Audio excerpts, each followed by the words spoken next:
to get a little bit of wealth through the wrong way is not difficult. But what is poisonous is the result of that, because when we put that into our mouths, as Muslims we are taught that it contaminates the whole system. Say for example, I've had a meal. That meal was from money that I had extorted from someone, or robbed, or cheated them in one way, or deceived them, even if they gave it willingly, but for as long as they were deceived. That money is dirty. When I purchased a meal for my family with dirty money, what we are taught is they will eat it. When they eat it, it has a negative effect on the esophagus, the stomach, and the intestines, the entire digestive system, the enzymes. Everything is cursing this human being. And on top of that, the energy derived, the energy that is derived, the flesh that is grown through that which we ate, which was earned in clandestine means, will not be used in something spiritual or good. So we have energy with our hands. We are not happy when we touch that which is permissible. We will only be quenched when we touch that which is not allowed. We are not happy when we look at what is allowed for us. We will only be quenched when we look at that which is prohibited. Why? Because we've eaten that which is what we call haram, that which is prohibited, dirty, filthy. So our eyes cannot be satisfied except through a filthy way. Our brains are contaminated that we can't think straight. This is why the Quran says, الَّذِينَ يَأْكُلُونَ الرِّبَا لَا يَقُومُونَ إِلَّا كَمَا يَقُومُ الَّذِي يَتَخَبَّطُهُ الشَّيْطَانُ مِنَ الْمَسِّ.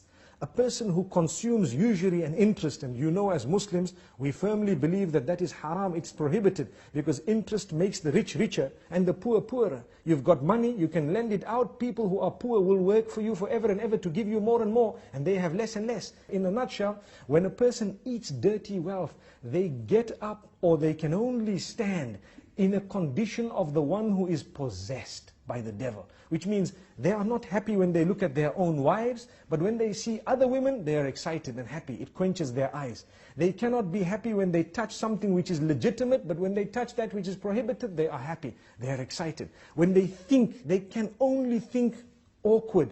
They were only happy with dirty thoughts, but the clean thoughts do not come into their minds. Similarly, when they have to judge between people, their minds are sometimes blown apart. They don't know how to think. They cannot see simple mathematics. 1 + 1 to them is not 2. Why? Because they don't have the brain. To them, they cannot see that this person is right and this is wrong, because they have nourished that brain with that which is prohibited. The reason why we believe this is in order for us to realize the importance of clinging very solidly to that which is permissible and full of blessings. And this is why we say there is a lot to be learned when it comes to business ethics. We are supposed to be the most upright, very clear. Imagine when we are selling a motor vehicle, a true believer would be saying, you know what, I've made an accident, it was damaged here, the car looks brand new, it is a beautiful vehicle, but I need to tell you the 3 defects it has. Here you are, if you want it, take it, if you don't want it, leave it. That's a true believer.